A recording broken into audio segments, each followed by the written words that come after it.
Jahlani, good morning. Thanks for calling. Of course. Good morning. How are you doing? I'm doing okay. You guys coming off a bye week, face an Arizona team, and things don't go your way. How was it during the bye week, and what was your main focus going into that game against Arizona? It was. I felt that we were getting ready and we were energized and prepared. Unfortunately, the outcome didn't show what, how our preparation was. But you know what? I'm just happy we have another opportunity against the Bills this week to showcase what we're trying to put out. And so far, we've been having a good week of practice, and yeah, all our focus right now is on Buffalo. So we're going in a hostile territory, and definitely don't want to go there lackadaisical because we do, that crowd is something else. You guys did give up 164 rushing yards in that game against Arizona, though. What was it about the Cardinals that gave you guys such a difficult time, and how do you work on that as you get ready for a tough competition in Buffalo? The biggest thing was just missed tackles and that chunk run early in the game. I don't live in the what ifs because I don't. I'm not gonna say if we took care of that, then it would have been different. But yeah, it's a whole new week. We got Buffalo, who's got a great quarterback in Josh, and they have Cook, who's been having a good few years. So we gotta basically just do our jobs, tackle the guy who has the ball, and just make sure our communication's on point with each other. Jahlani, I feel like we've been talking about this all year long, whether it was with you or whether it's been with Gerard Mayo and the missed tackles. What do you think the reasoning behind so many missed tackles? Just get into the ball. A lot of times it's one-on-ones, and the best way to usually avoid missed tackles is gang tackling. Having all 11 guys to the ball. So that's one of the big things. So yeah. Joel, I just want to ask something real quick. Is it more about because when you think of gang tackling, right? Is it more about guys getting off blocks so they can now rally around the ball carrier, or is it more about making sure that your foot on the gas and you're hustling to the ball, not thinking that your one guy's going to make the tackle? It's a mixture of both. You gotta. The biggest thing is you can't go one. Like we always pride ourselves on not going one for one. And if you do have a wide open shot at a guy, you should be able to take him down.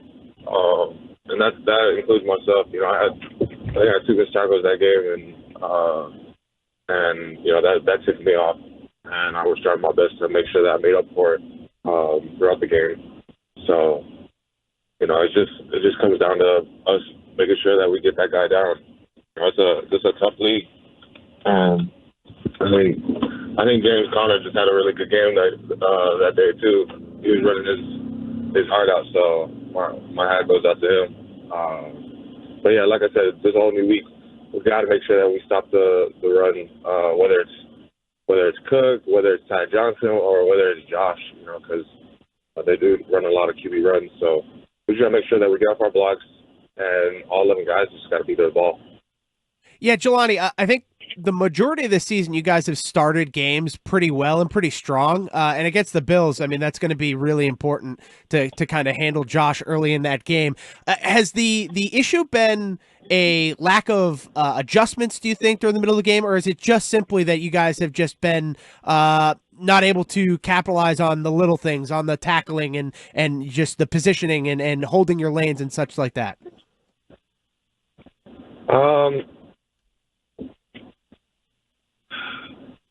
I would say it's the little things. I always think it's the little things, But that just comes down to us making sure that we get off our blocks, like we said, and secure in our tackles. Whether it's we got a gator roll, you gotta make sure that I don't know. It makes our job way more easier when you see 11 guys for the ball. And those guys who are running the ball hate like when they see that. When they see all guys just swarming and trying to tackle you with bad intentions.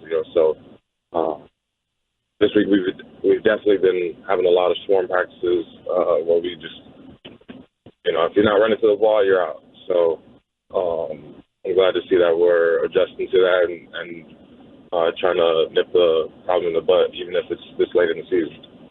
Jahlani, how difficult is it when you look around the locker room and you've got 3 weeks left of the season, you face the Bills twice, the Chargers once? For the younger guys, do you feel it like a responsibility as an older guy in the locker room to make sure that everybody still has their head in the game? Or do you think that everybody's on the same page when it comes to making sure you finish the season as strong as you can? No, everybody's on the same page right now.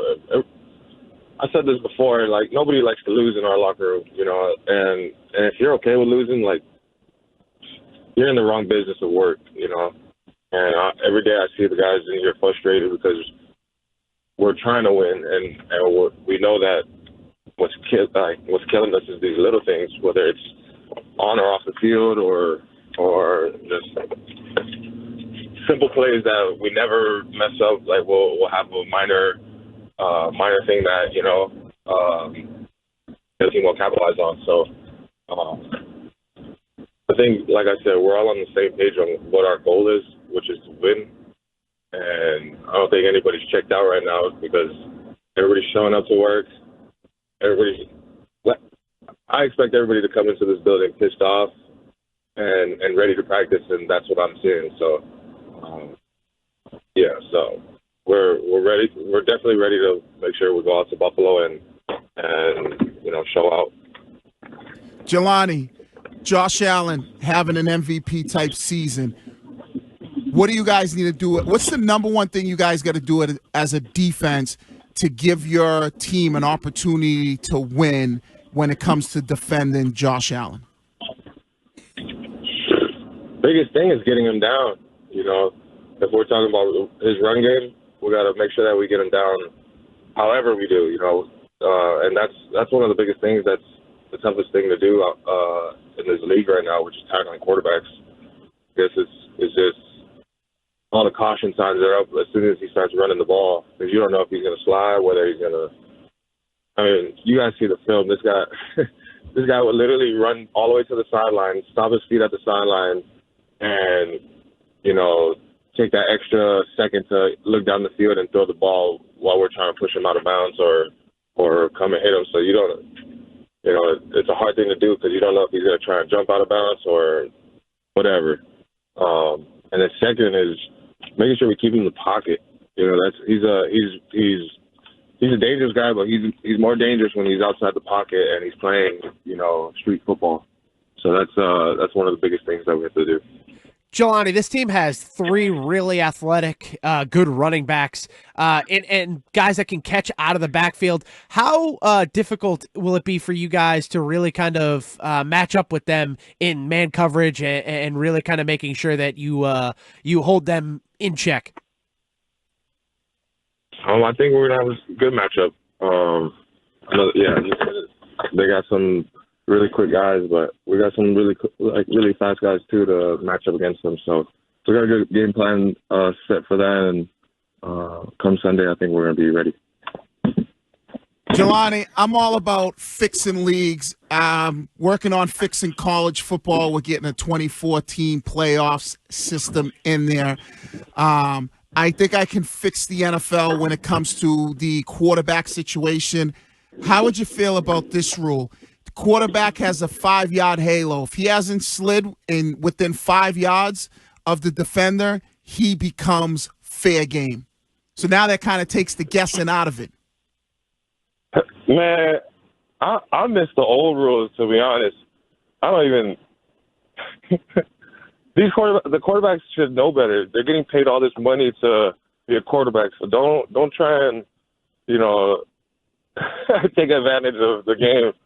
'Cause I'm not trying to take a fine or suspension off of their like them being dumb. You know, so I'm down for that too. But those old rules when I grew up seeing the Terrell Slugs or the Junior Seau smack the crap out of quarterbacks, I'm down for that. All right. Well, Jahlani, it's probably the last time that a few of us will talk to you this year. So on behalf of everybody, thanks so much for taking the time. You've always been so kind with us when calling, winning or losing. You've always given us good answers, fair answers, and just been a class act. And I know it's your first Christmas with a little one as a dad. So how excited are you for that? No, I'm really excited. I definitely still have some things to get my daughter, but I'm excited. It's gonna be a special feeling. Well, as a father of 3, Jahlani, don't spend a ton of money when they're this little because they don't remember anything. Just tons of diapers and probably wipers. Is that right? That is it. Get them one gift because generally they end up playing with the one gift the whole time. Usually you put a ball in front of them and they're happy. We were talking about Joe Burrow and Brock Purdy earlier and the gifts that they got, some of their guys. Any big gifts in the Patriots locker room this year? They did their thing yesterday, so we're gonna find out today who had the best gift. All right. Well, thank you, Jahlani Tavai. That's a Patriots Friday. We will talk to you the next year. Yep, sounds great. Happy holidays. Happy holidays.